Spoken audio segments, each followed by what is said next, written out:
अगर आप ओला, उबर या रैपिडो जैसी ऐप आधारित कैब से सफर करते हैं तो आपके लिए अच्छी खबर है। महाराष्ट्र में ऐप बेस्ड व्हीकल सर्विसेज के लिए एग्रीगेटर पॉलिसी लागू करने को मंजूरी मिल गई है। इसके तहत कंपनियां अब पीक आवर्स में डिमांड का हवाला देकर अनाप शनाप किराया नहीं बढ़ा पाएंगी। ड्राइवर आपके बुकिंग कैंसिल नहीं कर सकेंगे। साथ ही ड्राइवर और यात्री दोनों के इंश्योरेंस जैसी बहुत ही अहम प्रावधान इस पॉलिसी में है।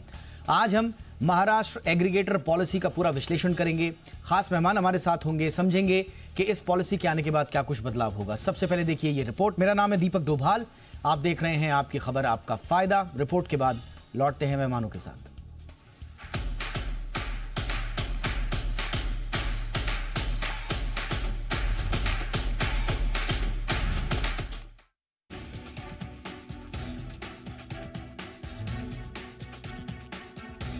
क्या आप भी कैब से सफर करते हैं? बार बार बुकिंग कैंसिल हो जाती है या फिर सफर का किराया अचानक दुगना 3 गुना तक बढ़ जाता है? अगर हाँ, तो अब आपको बड़ी राहत मिलने वाली है। कंज्यूमर की इन्हीं परेशानियों को ध्यान में रखते हुए महाराष्ट्र सरकार ने एग्रीगेटर कैब्स पॉलिसी 2025 लागू कर दी है।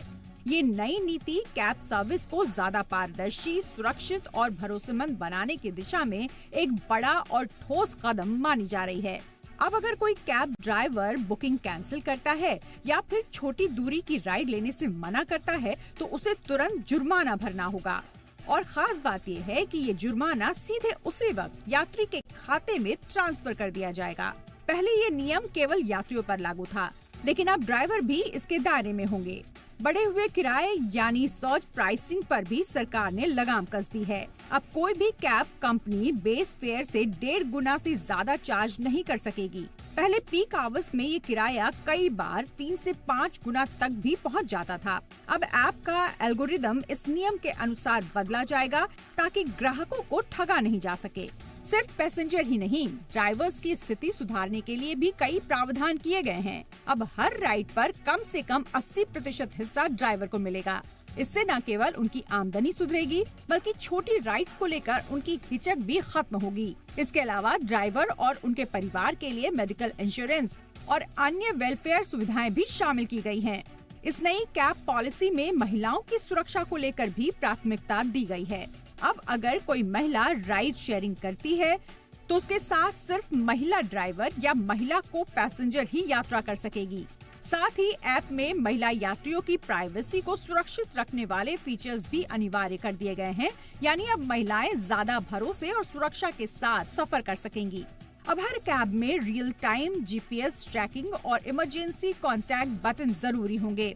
इसके अलावा हर ड्राइवर का पुलिस वेरिफिकेशन अनिवार्य कर दिया गया है और यदि किसी ड्राइवर की रेटिंग 2 से नीचे जाती है तो उसे ट्रेनिंग कैंप में भेजा जाएगा ताकि सेवा की गुणवत्ता में सुधार हो सके।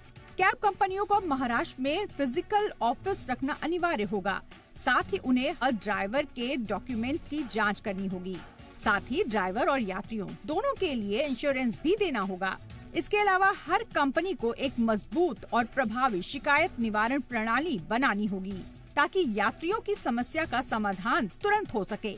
नई नीति में आईटी एक्ट 2000 के तहत साइबर सिक्योरिटी का पालन भी जरूरी कर दिया गया है, यानी अब आपकी पर्सनल और लोकेशन डेटा पहले से कहीं ज्यादा सुरक्षित रहेंगे।